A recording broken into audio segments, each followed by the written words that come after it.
He was old, overweight, and limping. Just a quiet man at a small-town BBQ, sitting alone in his worn-out camo jacket. Most people walked past him without a second glance. But one biker didn't. He pointed, laughed, and called him names in front of everyone. "Did you serve in the snack command?" he mocked. The crowd chuckled nervously. The old man didn't reply. He just stood up, threw away his plate, and sat under the flag, alone again. That should have been the end of it. But 20 minutes later, the ground trembled. A Black Hawk helicopter appeared out of nowhere. Trees shook, plates flew, and when it landed, out stepped a high-ranking military officer who marched through the crowd and saluted the man everyone had laughed at. "Staff Sergeant Joseph Franklin," she announced. "Medal of Honor recipient, my hero." The biker turned pale. And the town? They stood in stunned silence, realizing too late who they had mocked. This is the story of the quiet ones, the forgotten ones, the warriors who never needed to raise their voice, because their legacy speaks louder than words ever could. It was supposed to be just another small-town BBQ. The sun was blazing, the smell of smoked ribs lingered in the air, and the sound of kids laughing and classic rock playing on the speakers made the entire park feel like a throwback to simpler times. Veterans of all ages had gathered for the annual Memorial Day cookout, the kind where the town remembered its own, honored the fallen, and tried to keep what was left of the brotherhood alive. That's where he stood. Big Joe, as most of the town called him. He was hard to miss. A heavy-set man in his early 60s with a patchy beard and deep-set eyes that had seen more than anyone should. His old camouflage jacket didn't fit quite right over his round belly. His limp made every step look like a challenge. But he smiled through it all, especially when little kids came over, asking questions about the medals on his chest. "Were you really in a war, Mr. Joe?" they'd ask. "I was," he'd nod slowly. "What did you do?" "I served, I protected, that's all." He never talked about the details. But just as the sun reached its peak and the food line grew longer, they roared in. The Boneyard Brotherhood, a local biker group known for their loud engines and louder mouths. They weren't all bad. Some of them were veterans too. But not Snake. Snake was the kind of guy who lived for attention.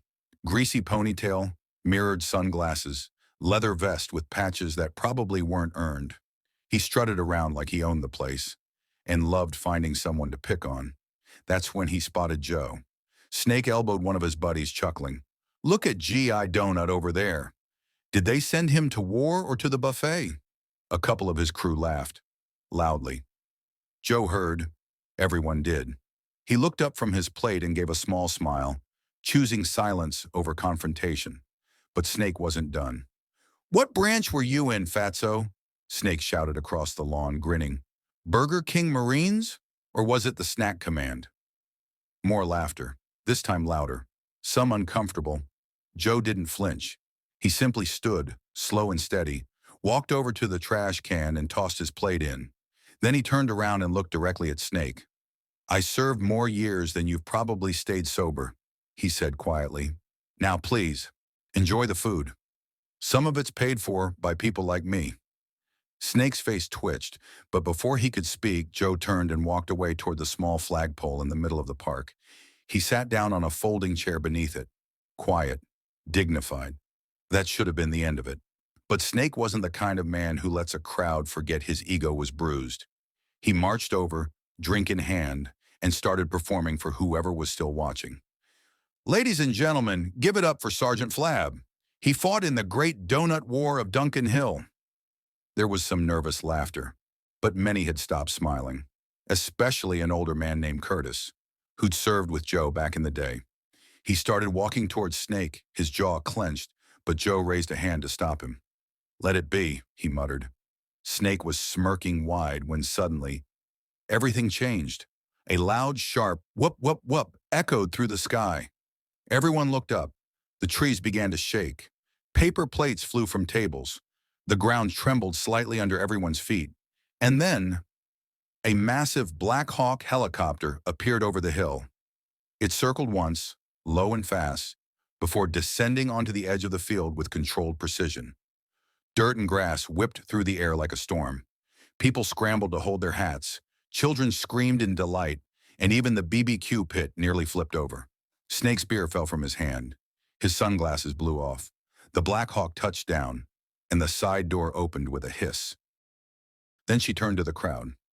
"This man," she said loud and clear, "is Staff Sergeant Joseph Franklin, Medal of Honor recipient, Iraq and Afghanistan combat veteran, and former training advisor to Special Forces. He once carried my injured commander on his back through enemy fire for 6 miles. We owe him more than you'll ever understand." Gasps. People looked at Joe like they were seeing him for the first time. "Snake?" He took a step back, visibly pale. Rebecca wasn't done. "I came here today because he's one of the few reasons I'm still alive. When I heard he was being disrespected, I made a call. And I will do it again, because loyalty doesn't end at the battlefield." The crowd erupted in applause. Several veterans stood. Kids stared in awe. Even the mayor, who had been quietly sipping lemonade near the grill, came over and shook Joe's hand with tears in his eyes. Joe didn't say much. He just gave a small nod. Humble as ever. Meanwhile, Snake tried to slip away unnoticed, but Curtis and 2 other veterans stopped him. "Leaving already," Curtis said. "Thought you'd want to stick around. I hear there's a push-up contest later. You seem real good at running your mouth. How about showing us what else works?" Snake stammered something about just joking and didn't mean no disrespect, but the crowd had already turned on him. He left with his head down, his boots scuffing the grass. The rest of the afternoon felt different. Kids came up asking Joe to take photos with them. Veterans sat closer together. Conversations became deeper, more sincere. Rebecca stayed a while telling stories, not of war, but of resilience, brotherhood, and silent battles long after the guns stopped firing. As the sun dipped low and the Black Hawk took off again, Joe sat beneath the flag, holding a small American flag one of the children gave him. He didn't say much, just watched. Sometimes the strongest men are the quietest, the ones who don't demand respect, but earn it without saying a word. And on that day, a man who had once crawled through hellfire reminded a town of what real strength looked like. Not in muscle, not in mockery, but in sacrifice, silence, and unshakable dignity.